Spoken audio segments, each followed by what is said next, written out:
Okay, so good morning and good afternoon, everyone, depending on which part of the world you're in today. Thanks for joining us for the first in what will be a series of webinars we're going to be running in the coming months around content creation and content management. We know how busy a lot of our attendees are, so we appreciate you taking the time out of your day to join us. So just want to introduce today's panelists. My name is Luke Johnston. I'm the GM of the Create division at UNIFI Labs, which is responsible for delivering UNIFI's various content creation and related services to both our AEC and our product manufacturer clients. Also from UNIFI today on the webinar is Ben Fox. Ben's the CTO of the UNIFI Create business. Ben has over 10 years experience developing Revit content, implementing Revit content strategies for both design firms and product manufacturers. Ben's going to be running the bulk of today's webinar. But the real stars of today's show, I guess, we're delighted to have with us two very highly respected industry leaders in Mel Tristram from Jasmax and Julia Allen from Hassell, two of Australia's most prominent design practices. So thanks very much to both of you for joining us today. Mel, could you perhaps start by giving us a quick introduction to Jasmax and your specific role there? Certainly. Jasmax is one of New Zealand's largest and long-established architectural firms. We celebrated 50 years in practice back in 2010. We're a diverse mix of over 300 architects, landscape architects, interior designers and urban designers across 4 regional studios. And we have work in many sectors, so education, residential, health and transportation, to name a few. I am the National BIM Manager at Jasmax. I'm responsible for the BIM strategy at Jasmax and for many of our applications, enabling us to provide BIM deliverables. Key ones being any of the Autodesk platform, UNIFI and Uforma. I'm involved in local BIM user groups, both regionally and nationally, and input into industry documentation focused at the implementation of BIM, and I've spoken at various BIM-based conferences. Thanks very much, Mel. And if you're a Twitter follower, you also might recognise Mel from the NZ BIM Chicks Twitter handle. Pretty frequent on Twitter. So thanks, Mel. Julia, do you perhaps want to give us a background on Hassell and your role at Hassell? Yeah, so Hassell is a large design practice that is across 12 studios across Australia, Southeast Asia and Europe. And similar to Mel, we sit in all disciplines from landscape, urban design, architecture and interior design. I'm the BIM Manager of Melbourne. That's part of a global team of design technology leaders.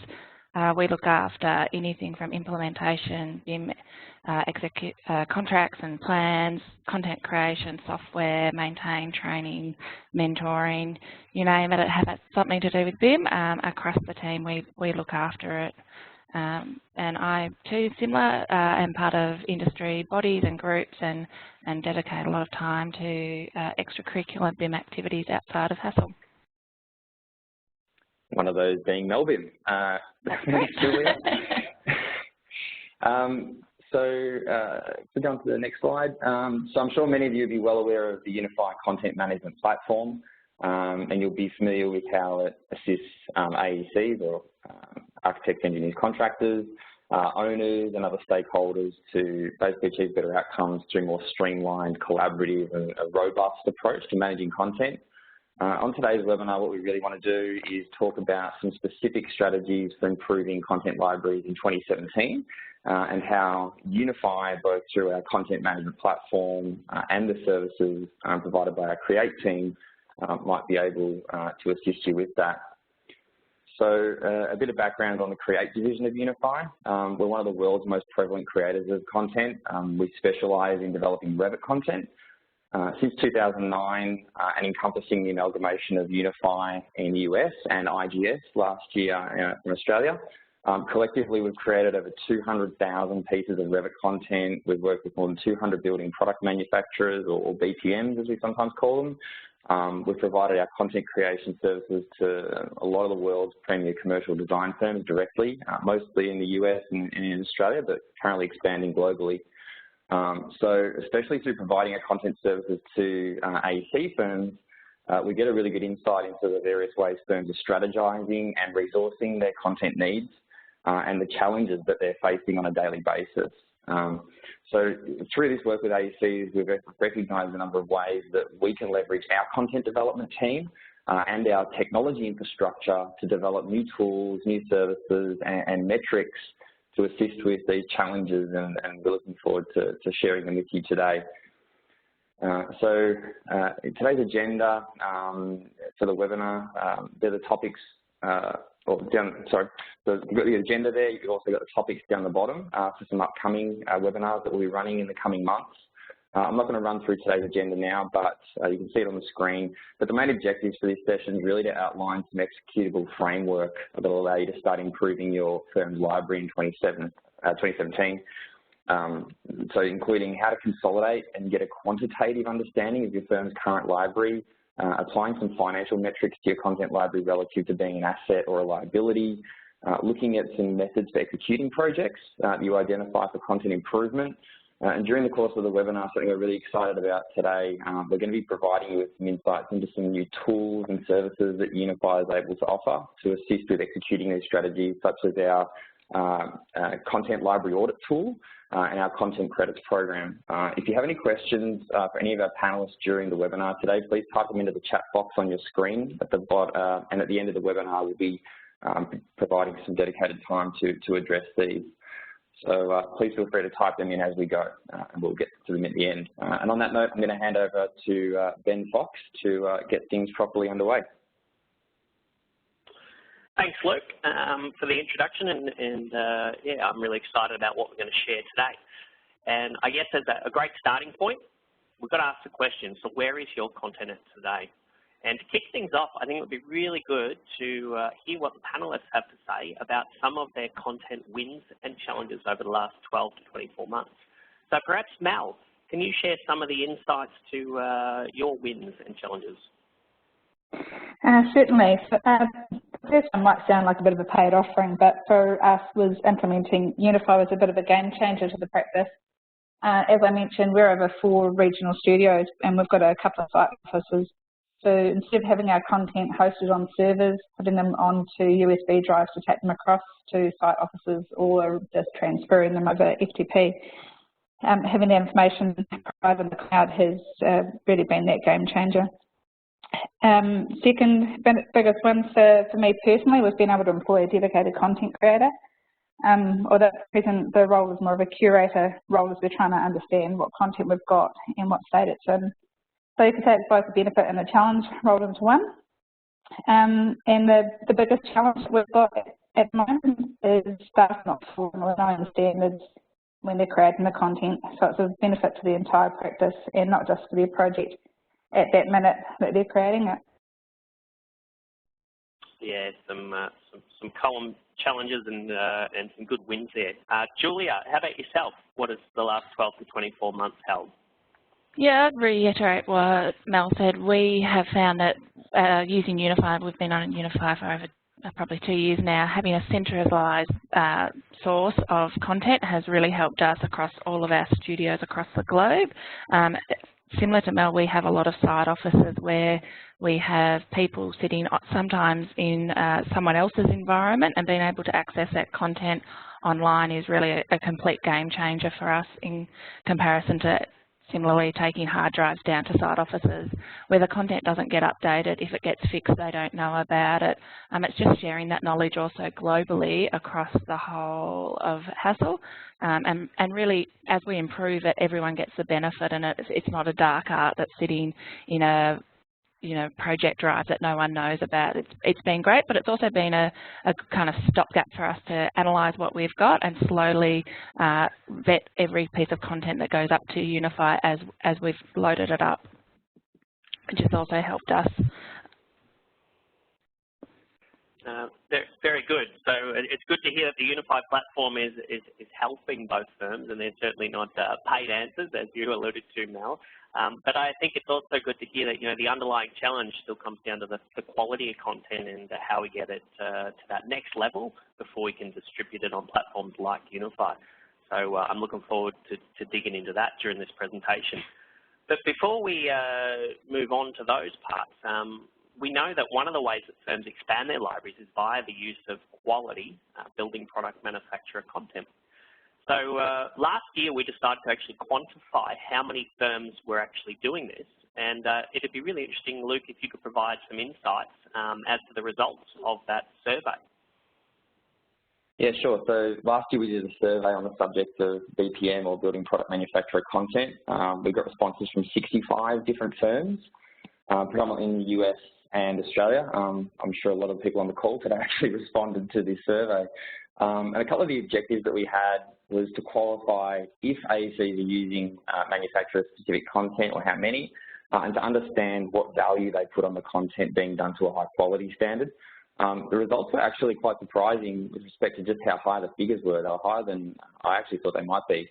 93% of respondents said they were using BPM content, and 90% of respondents said they would be happy to give up their time to provide early input into a product manufacturer content development project to ensure that there's a greater likelihood the content will meet their needs. So I guess the key takeaways from these 2 points are, if you're a building product manufacturer, AECs are definitely using manufacturer specific content, and equally they put a really high importance on the content being done well. So I guess, if you are investing in content or looking to invest in content, it really does pay to work with a company like UNIFI to ensure it's built to the needs of the commercial design firms. Because this is a critical factor. Just having content is not necessarily going to get you where you want to be. It does have to be done to a really high quality standard with the understanding of how the content's being used by the AEC firms. Thanks for that insight, Luke. I guess before we move on and get into some of the meat of understanding the current content you have and wanting to upgrade it, Mel, perhaps do you want to provide comment on if you guys actually utilize manufacturers' content? Yeah, we do. So we do use manufacturer content. At present, we don't have any mechanism in place to oversee what the staff and users are downloading from websites. So honestly, we don't have an overall picture of what the quality of the content is. In an ideal world, all of the content that's being used in our projects would be reviewed prior to going into the projects, or we'd have that content already within our BPM specific library within UNIFI. At present, the quality of the content being provided by the manufacturers, it's just too varied to really put us at ease to allow it to be integrated seamlessly. Yeah, no, it makes sense. I'm hearing the resounding quality and also getting it up to your firm's content standard. So, Julia, have you got any other thoughts to add to the conversation on manufacturers' Revit content? Yeah, we do use manufactured content, but what we call Hassellize it. So we often take the base content, and then just like every company, we have our own naming convention. So we kind of make it into our library and vet what we put it up into UNIFI. But to have that base core information is fantastic. If it's 80% or 90% there, we can do the rest of the work to make it Hassell content, and that's invaluable compared to creating it all from scratch. Yeah, no, it makes sense, and certainly something we've heard is just that time-saving factor. And that it creates the quality bones for you guys to localise. So, no, thanks for your input. Now, moving on, before we get into some of the other topics, I did want to briefly touch on standards, because today we're going to talk about upgrade projects and how we're going to increase the quality of your library in 2017 and get more out of it. But before we do that, I want to actually touch on, I guess, 2 standards that I believe in. That are core, and we then actually will be having another entire webinar dedicated to standards in the coming months. But those 2 standards are, in the last 10 years, I've personally been involved in obviously a lot of content creation projects, and my #1 rule is consistency is everything, regardless of what you do. My second piece of advice that we'll be honing in on today is to view all standards through the lens of what value does each standard bring to your project, your team members, and your firm. Because you might have the best technical standard, but if it doesn't add to any of those elements, why do we have that standard? So I guess on the topic of standards, before we move on, Julia, what specific standards have really helped empower your firm's productivity over the last year? I think naming conventions are a massive standard. I'm a bit of a stickler for naming conventions at Hassell. That's always kind of the bugbear is especially you can have up to 5 to 8 people in one model. Often we break our models up into multiple models. Trying to find content that's named badly is irritating, but it's also time consuming. And what often happens if they can't find the content they need, they will recreate the content. So not only is it the time that it's taken to find the content, but it's actually the added time of just recreating all the content. So I think naming conventions are the start, and then from moving out to type naming parameters and all the rest of it, and just understanding what the content does and what it should be used for throughout the project workflow. It makes a lot of sense. I guess get the basics right and then work on the more complex. Mel, have there been any standards particularly that you've been struggling to implement, and do you know any reasons why that is?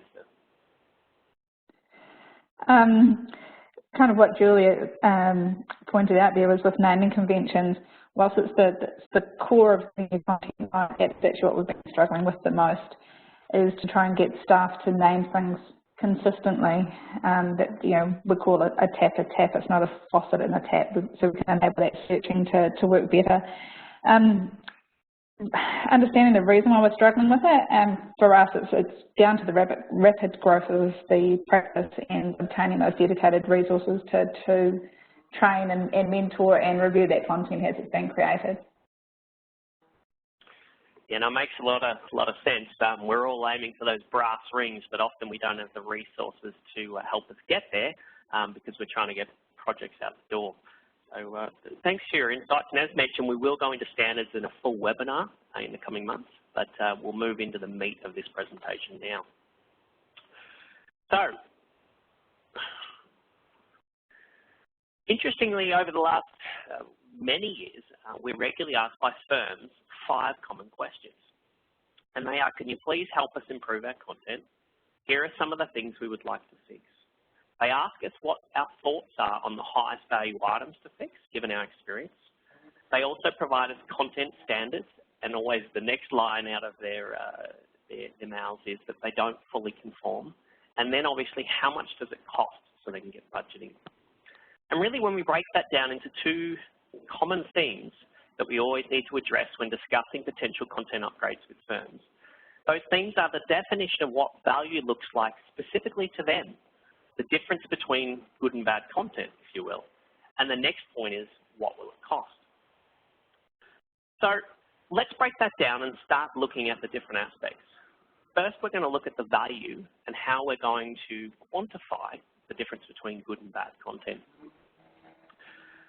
From our experience, the fundamentals, and as already alluded to by both Julia and Mal, the value in Revit content starts with getting these 3 things right: family naming, type naming, and parameter naming. I guess just to further focus on this, Julia, I mean, what importance, you mentioned it slightly before, but does Hassell place on these items? Probably in the order you have it. Family naming conventions are for, you know, the first issue that we really kind of drill into people. Again, it's a moving target. We've actually changed some of our naming conventions over years, so we've kind of learned from, I guess, where things have not worked in the same way. Type naming is really very important, especially when you're talking about furniture and sizes of furniture, for people to know and understand when they change their content that it is actually the size that it says through its type name. And parameter naming is important, but we've kind of moved away from so many shared parameters and kind of moved more into project parameters, which has given us a little bit of flexibility over time. Now, fascinating insights, particularly the relative to project parameters as opposed to shared. Mal, do you have anything else to add on these 3 specific Revit family aspects? It's just really reiterating what you said. Family naming is probably the highest priority for us. If it's not named right, the searching for the content just really becomes a headache. And if someone can't find it within a short space of time, they're going to just go, it's not there, I'm going to go and recreate it. And also the parameters aren't named correctly or consistently. It's how do they work within the project? How does a piece of content flex and move around? Is it scheduled or tagged properly within the project? It's applying that consistent approach to everything. That way your teams are spending less time trying to fix anything within the project. So naming conventions are the key. No, I think you've nailed it, and that leads into the next slide where, as you've reiterated, we really found those were the key points. So I guess the next question is, how do we quantify that value? Because that's also another challenge. So we actually wanted to kind of make an assessment of the difference between good and bad content. So in order to do this, we needed to consider the billable cost of design staff, i.e. what clients pay a firm for their time, that is to complete the, it is actually the complete cost of that person. So consider it as their wage, the firm overhead, and their margin. So it's not how much they get paid. But in order to do this, we conducted a small survey last year of the firms in multiple regions and came to a billable cost of $200,000 per annum. So again, just to reiterate, not how much they pay, but how much the company bills them out at. Using this maths, we then extrapolated the table shown on the screen. We then started to push this into slides to start to understand the cost of good and bad content relative to family naming, type naming, and parameter naming. And we'll show this on the next 3 slides. Each slide has the use outcome, the time and cost impacts for both good content and bad content. And if we start to look at the left-hand side, the blue side, we first of all see what correctly named families provide us. They're easy to find, even easier naturally if you're using the UNIFI platform. They're easy to schedule, and a single source of truth. Based on this, we've calculated about a 30-second fine maximum, costing the firm around 85 cents per find. In contrast, the incorrectly named content is hard, if not impossible to find, as mentioned by the girls, often confuses the end users with multiple duplicates found, resulting in the best case outcome of it taking 2 minutes to find the most appropriate family, or worst case, as Mal alluded to, people will actually consider rebuilding the content as a band-aid fix to place in the project, and this can take them up to 4 hours. And furthermore, this content may get them out of their immediate project challenge, but the new piece of content will likely be yet another liability added to the company library due to it being made in a rushed band-aid manner. So it actually extrapolates and compounds the issue. So as you can see, incorrect family naming alone can result in additional costs to a firm's bottom line. Profit on a project, ultimately. Once you start to multiply this out by the hundreds, if not thousands of pieces of content on each project, these figures can become quite confronting. The same asset or liability sits in your type naming as well. Good type naming results in products that are easy to select, configure, and schedule. Bad type naming results in confusion and wasted time again. And again, if we bring this across to parameter naming, it can also have a really positive or negative impact. Good parameter naming practices result in automation of a lot of the scheduling processes, yet in contrast, bad parameter naming can have a very detrimental effect to the firm's bottom line. So given these 3 slides and the figures we've started to put to them, Julia, I guess what is your perspective on the impact of good versus bad content to a firm's productivity and underlying profitability? Yes, thanks, Ben. First of all, they're great slides. Originally when you showed them, I thought, oh my God, that's ridiculous money. How could that be the case? But then when I actually did the metrics and broke it down, I actually realised that it's true. When you start to break it down by hourly cost and cost of a project, bad content costs the company money. People recreating bad content costs the company money. And all of these, whether these people are overheads or billing a project, it all affects the company's bottom line. And I've seen people make renamed content, model content time and time again for the same project, not understanding the principles and the guides that we have, but also not understanding what the content's to be used for. And this all just adds extra cost in a market that is getting tighter and tighter and fees that are shrinking. It's very, very important that we, use the benefit of products like UNIFI, but we stick to very core values and rules so that we create great content that everyone can use and find easily. I think you raised some very good points there. I mean, I even questioned the figures, but then when I thought about them in detail, each item does add or subtract from the bottom line. Mal, what have been your experiences and thoughts around the same topic? I mean, just like Julia's mentioned, it's the productivity impact within your project team, but it's also impacting downstream benefits of BIM and what it was sold for. So if something's named incorrectly or the team has gone to do a workaround to make something fun, excuse me, can the contractor really rely upon that information and use that data on site? For example, if your parameters aren't working, the team haven't checked their output, and they've relied that those parameters were correct and the information in there, the contractor won't necessarily go through and check that either, and mistakes such as doors turning up on site with a vision panel that's 50 mil wide can happen, and actually has. So it's important, I'd say it is. Wow, yeah, no, that's quite a real example of parameters effect trickling all the way out to site, and I think just reiterates how important it is to think of your families as little assets or liabilities. So thanks for your input. So given that we all agree it's important to strive towards good content as it directly affects the bottom line of a firm, the next question always comes, as we reiterated before, once we've got the value proposition sorted, is how do I quantify a content upgrade project?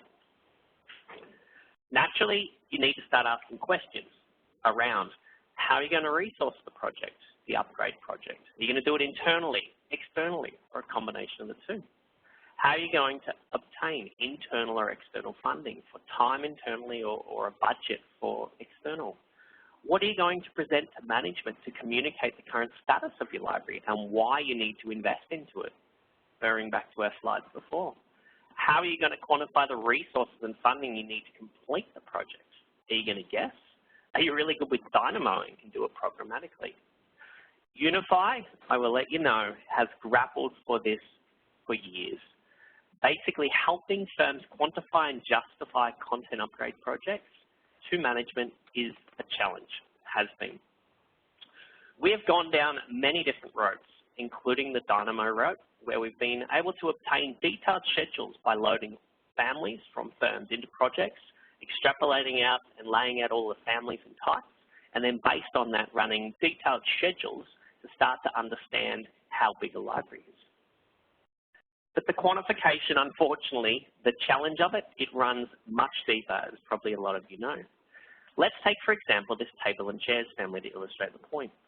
The table and chairs is combined of multiple nested families, and we call it the parent family. In our Dynamo example before, we will likely not be able to schedule and hence quantify all of the nested families. That is assuming that all of the nested families are currently not set to shared. So these missed families include the chair, the table, tabletop, the table legs. It depends how the family was built. So this means our single parent family could actually account for 5 families that need upgrading, yet we will have only accounted for 1 family in our project budget. So if we start to extrapolate that out again by hundreds, if not thousands or tens of thousands of families in a library, we start to see how hard it is to quantify accurately and budget for these projects, whether they're done internally or externally.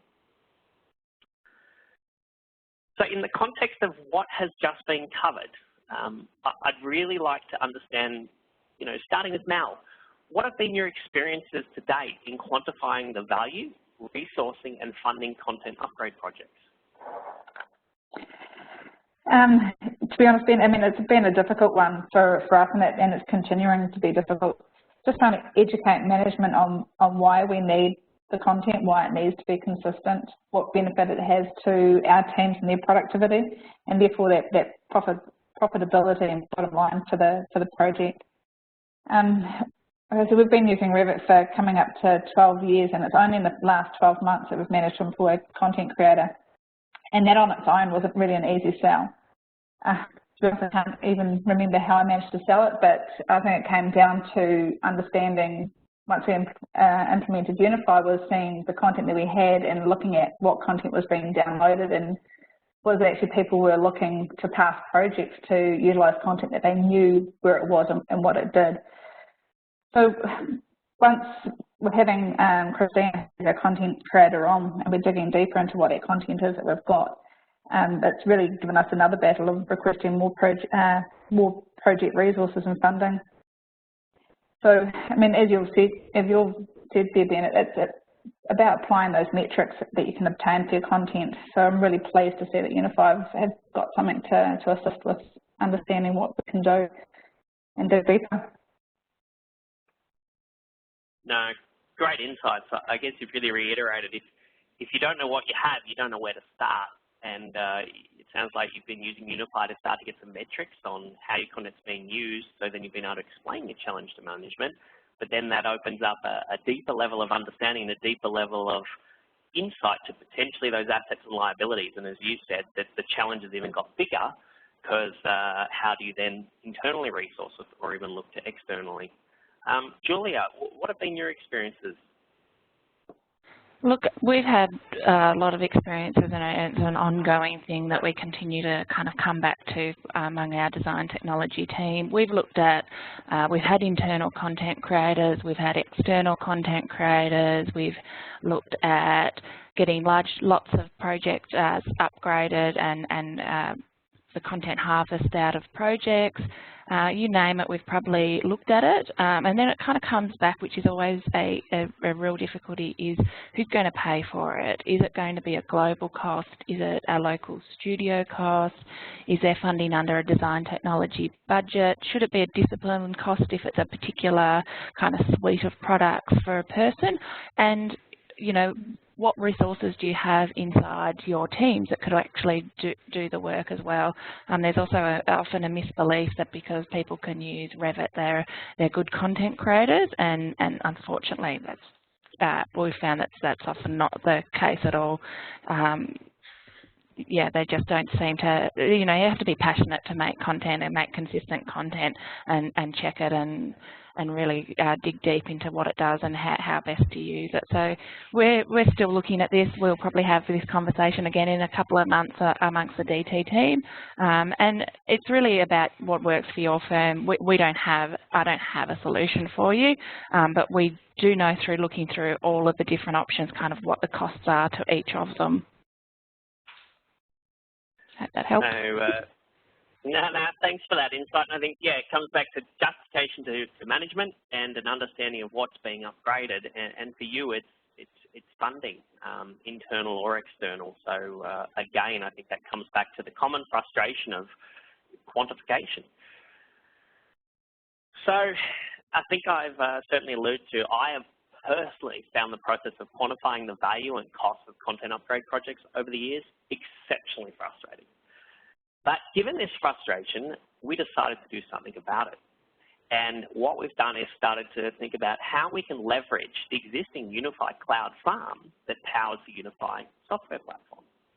So currently we already analyze millions of pieces of content on upload to the UNIFI cloud, as this is what actually allows for the desktop UNIFI content management app to display the basic information about each family, what Mel alluded to before about how she's starting to understand some metrics. So it therefore made a lot of sense for us to build on this computing power and dig a little deeper into each family. We have since developed the UNIFI audit tool that can now bring unprecedented clarity and metrics to your firm's content library as it currently stands. So you're probably wondering how it works. Well, you simply upload your content to UNIFI and tell us which libraries and families you want us to audit. And good news is, if you don't have UNIFI, we can provide a free trial so that you can do this. We also at the same time start to ask you some questions about your known content challenges and ask for your content standard. What happens next? Well, once we've analysed each piece of content right down to the nested family level, on our cloud we have a big block of data that we will then run through with you in a 1-hour free consult. During this discussion, we'll also provide some quantified metrics about your library and compare the data that has come from your families relative to the standards and challenges you listed for us. What is the cost, you ask? Well, the good news is the consult is free and to run the audit is free. We then offer options for you to engage with us, and that might be just providing you with the raw library data for a fee.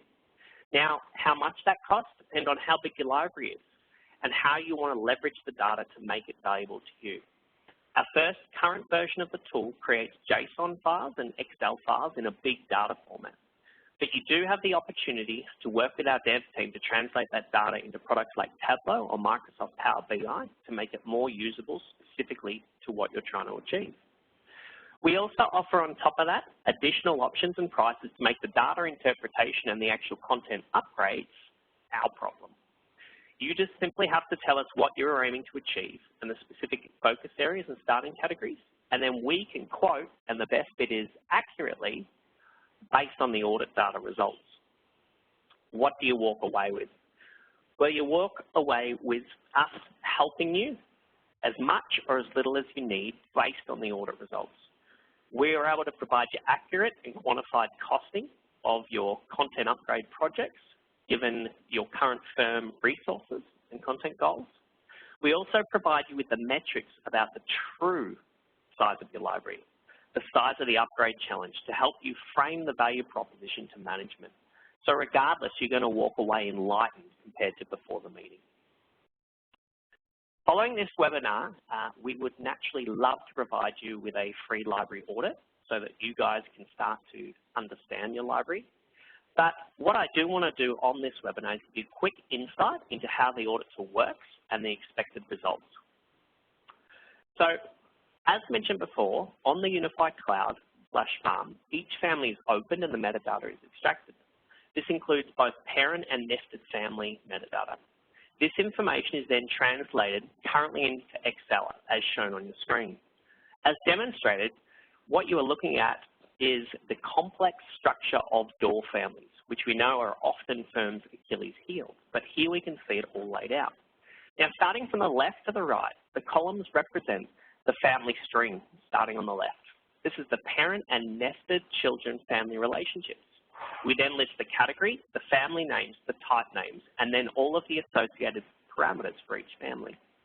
In effect, think of this audit data like a giant transparent index to your entire content library, or the libraries that you get us to audit, for which you can then build any kind of content upgrade project based on true metrics.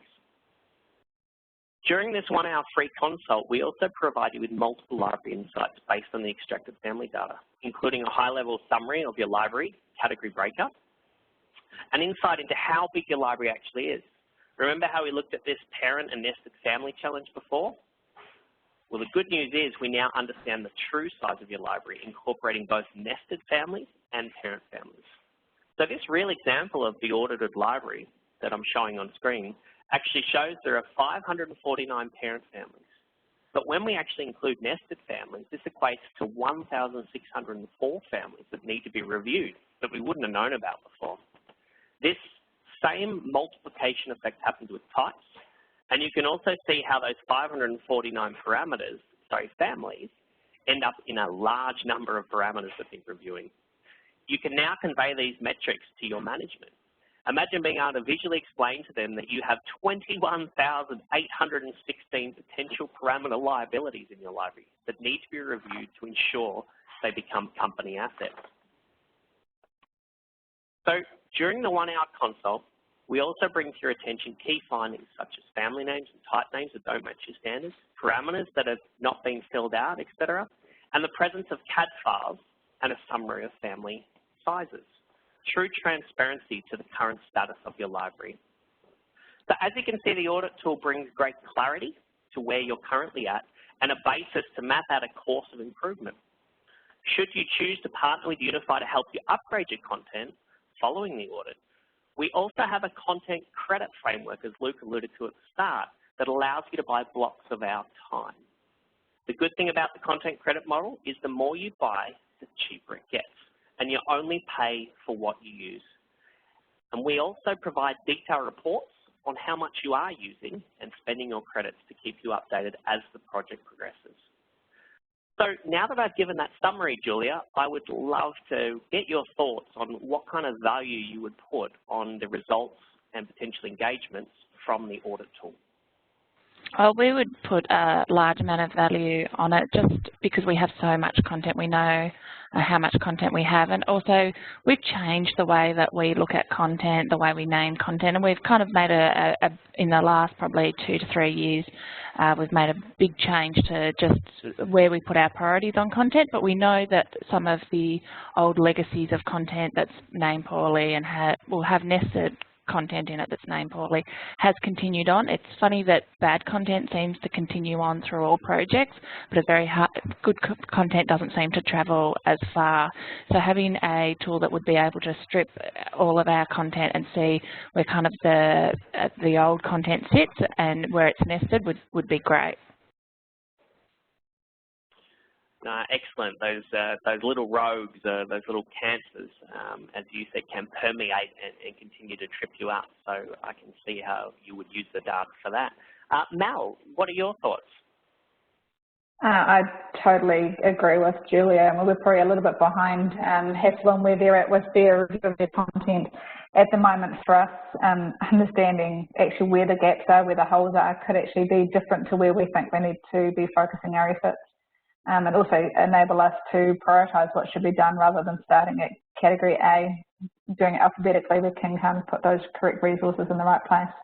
And I mean, at the moment, we're going through our categories and looking at the naming conventions, and that's only at the parent level. We haven't started going down into nested level. So it's just opening up another spider web. So I definitely see a huge benefit for us moving forward to look at this kind of tool. Excellent, and I guess as a follow-on, we look forward to auditing both of your libraries and then empowering you with the metrics to also frame why you need to conduct this work to management. So I guess that is the formal part of our presentation concluded, and perhaps Luke, you might be in a good position to summarise, and then we can cut to questions. Yeah, sure, Ben. So hopefully, just before we get into the Q&A session, if anyone has any questions, we've had a couple come through already, but if anyone has any more questions, please put them into the chat box now, and we'll get to them in just a couple of minutes. So this will be your last chance to ask our panelists, either Ben or Mel or Julia. So please put them into the chat box now. So hopefully today's webinar has given some good ideas on the task of improving content libraries and really importantly how that can be better quantified so that you can assist with planning appropriately. And I suppose to summarise 3 key ways that UNIFI can assist with these efforts. Ben just covered and foremost for UNIFI to provide you with a library audit. It's a free service, and if you don't have UNIFI yet, we can provide you with a trial license so that you can upload all your content for us to audit. Following on from that, the UNIFI platform itself, as both Julia and Mel have alluded to, is a brilliant way for firms to ensure content library best practices can actually be implemented and, really importantly, managed ongoingly. And this does extend to the manufacturer content hosting portal called UNIFI Connect that will be launching very soon. So we're really excited about that. We'll be sending out some more information on that very soon. And perhaps the most direct way that UNIFI can assist is to engage our content creation team to augment your own internal resources. A lot of firms have their own internal resources, but when they're starting to look at these really big projects, it obviously helps to have external resources to get them done quicker and often cheaper in the grand scheme of things. So there's a number of ways to do this, either through one-off project engagements, ongoing service agreements such as our content on demand service, and perhaps the most versatile way, which is our content credit system, where our clients purchase credits that equate to creation time, and these can be applied to any kind of content needs, be they content library upgrade work, which we talked about earlier, family creation, project overflow, whatever the case may be. It's all provided with transparent tracking and reporting about how the credits are being used. So that's a really popular, I suppose it's kind of like the Autodesk cloud credit system. So that's working really well, and a lot of firms find that really valuable because it's quite flexible. So ultimately, we're just here to help wherever you see the most value to your firm's specific needs. And so I guess on that note, we might head into the question and answer session. So again, if you have any questions, put them in the chat box now. We'll get to as many as we can. So what we might do is just take a look at a couple of the questions that have come through. Maybe for Julia and perhaps Mel, we had a question come through, which is please expand upon how you vetted the family content before it was allowed to be hosted on UNIFI. Shared parameters, graphic subcategories are wildly inconsistent across our library. So what's your process, maybe Julia at Hassell, what is your process to address those things? Yeah, so we, through UNIFI, you can put your content up onto a sandbox. So every studio has its own sandbox because we know the reality of jobs is that sometimes people need something done now, they need it straight away, and they're going to create something that's quick and dirty to get the job out the door. So every studio has their own sandbox, which then can be vetted, and they can push that up to it to be looked at by, I guess, the administrators of UNIFI, so we can download it. We flex the parameters, we test that it works, we look at that's in plan view, we look at it in, you know, all the general testing goes through, and then it will go up into the global system. So each studio has their sandbox, which only that studio can see, and then that gets vetted on a kind of informal process, and then that goes up into global content. So we don't say you can't put anything up that doesn't meet the rules. We know that just the speed and pace of things, we need to allow people that flexibility. And then because we have guidelines on our standards and we know our naming convention and we know about nested content, we can very quickly just kind of run through it and look at it. We're fortunate that we've got a fairly large team as well that all kind of speak the Revit lingo, and we almost speak our own language, so we can very quickly pick inconsistencies in content when we look at it. Great, thanks, Julia. Mel, do you maybe want to comment on that one as well? Our approach is very similar. We've got a sandbox library, which is practice-wide, not studio. We might be looking at changing that. Any content that goes into the sandbox, people can use it at their own risk. It's not vetted, nothing's been reviewed, and we go through that content one by one. How we're prioritising what pieces of content in that sandbox get reviewed first is what we're trying to grapple with at the moment. We've got our naming conventions, we've got a list of standard subcategories, and we go through and check those and try and get them to be consistent and educate. Okay, great. Thanks, Mel. We've had a couple of questions come through on a similar topic, so I'll just read them both out, and Mel and Julia, perhaps you can respond to these. So the first question was family naming. Do you use a Revit host code, example WH for wall hosted at the end of each family name? Is it necessary? And if so, why? And we also had another question come through, which was from Charles. Let me just bring this one up. Would the panelists be willing to share their company's family naming philosophy / breakdown, i.e. prefixes, etc.? Julia, are you willing to share that answer to that one? Yep, that's fine. So yes, we do put a prefix at the end of it. Why do we do it? We do it because it depends, especially on face-based families, where it's going to be hosted from. This is very important where you got hanging heights, say, of a toilet roll holder or a DDA hand basin. So we need to know how that's going, whether it's going to, often they can go to the finished floor level compared to slab level, and we need to understand that relationship. Also, we obviously have a diverse range of users, and they don't always understand how to tab through something that's face-based. So it's important that, and they will often see that if say you're putting a sink into a bench, it will go to the front face and then they will think the family's broken. So we kind of need to let people know how that family is going to work inside their project. How do we name content? Yeah, look, I'm happy to share. I've worked in multiple different firms as a BIM manager and it's never been the same. We now put a prefix at the front of our content so we know that if it's furniture, if it's a detailed item, so it'd be FRN for furniture. Then we always say what its primary function is, so if it's a chair, if it's a, you know, what detail it might relate to, wall detail, etc., etc. And then we will put a prefix at the end of it, depending on if it's face-based, wall-hosted, etc. Thanks, Julia. Mel, do you also want the same question? Yeah, our naming conventions are very similar to what Julia's just talked about there.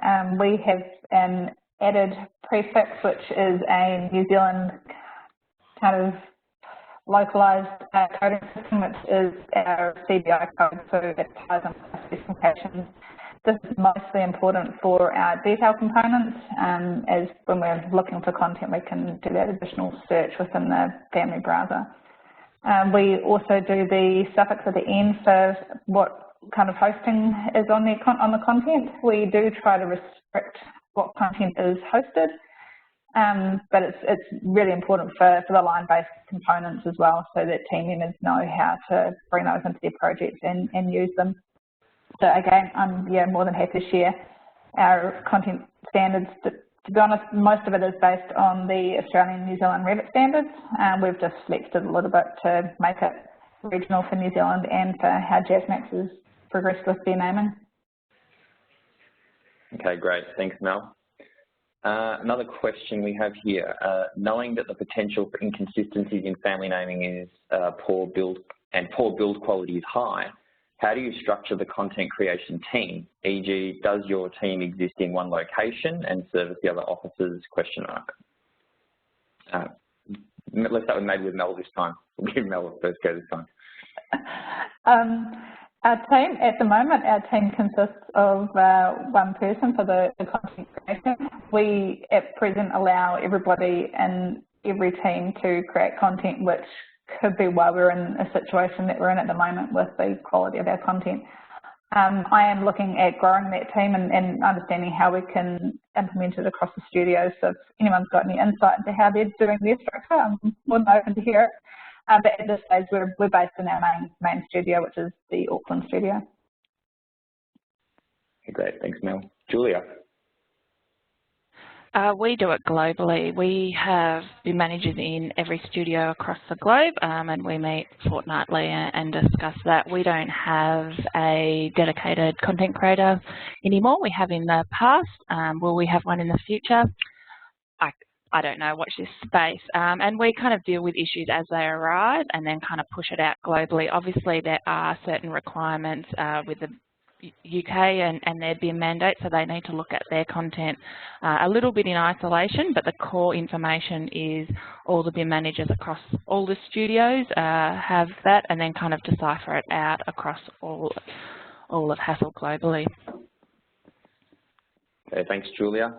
Another question here, which I might throw at Ben Fox to start with, but then I might get Julia and Mel to also comment with their experience on this. So the question is, are system families handled in UNIFI and standardised, and what about materials?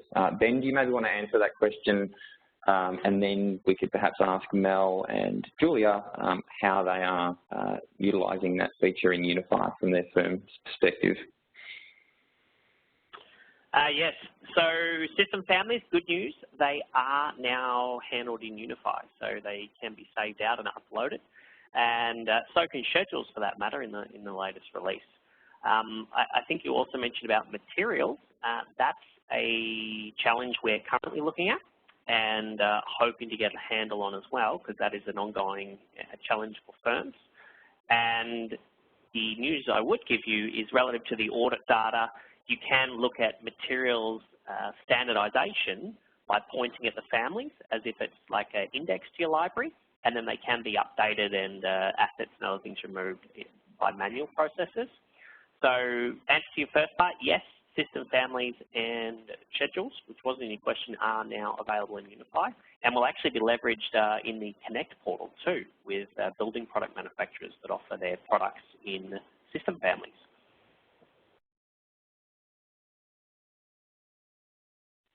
Thanks, Ben.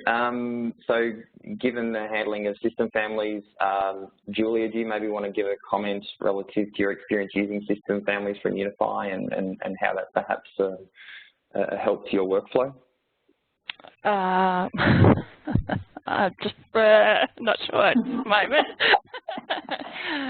One thing I would say is in addition to what people may not know, there is actually a dashboard portal, which we use quite a bit as well, that actually handles tags and changing tags, which is, I think, a new feature, but correct me if I'm wrong, which we started to use. Yeah, relatively new.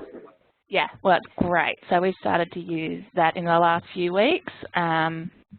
And that's been fantastic. But we also use the dashboard portal to look at content and look at what people are downloading across the globe, which we didn't kind of cover, so I'm kind of covering it cheekily now in the presentation. We look at it for multiple reasons. We look at it because we have a lot of joint venture teams who are using we kind of set up UNIFI folders just for them, and we kind of look at how they're growing and how the team's progressing over time. But we also look at how much of the content is being inserted into a project compared to downloaded to a folder location, knowing that if the content is downloaded, that they may go back to use it again, and we may have updated it over time. But we also find occasionally we get huge spikes of downloads to certain projects or certain people and project teams, and then from that we know that there potentially could be a problem with the project or with the content, and the BIM managers in that region will kind of delve into the project a little bit more. And that's all just part of the standard dashboard portal or the login that, you know, doesn't cost us anything, but it's actually a great benefit that we use quite a lot. We also upload groups too, which are great. Right, yep. Mel, do you have any particular comments relative to system families in UNIFI? I certainly can. I can probably tie in with another question that's been put in there around drafting views. We have embarked on a project where we're doing guidance details or standard details for our project teams, and a lot of those have been focused around walls. If anyone's seen in the news over the past few years, New Zealand suffered quite a few earthquakes, so seismic details are high on the priority for us to make sure our teams have got those right.